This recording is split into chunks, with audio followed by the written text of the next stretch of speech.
Muli namang nagpamalas ng kanyang pambihirang galing ang 64 anyos na lalaki mula sa Cyprus.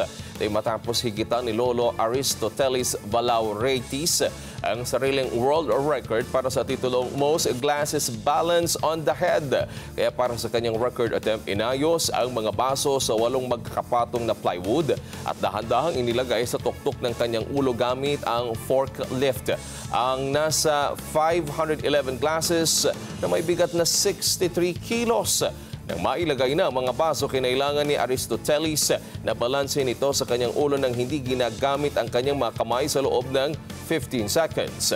Matagumpay naman niya itong nagawa nang hindi inakapasag ng kahit isang paso. Nabatid na ang dating record na Aristotelis ay noong 2023 kung saan 319 glasses lamang ang kanyang ibinalanse.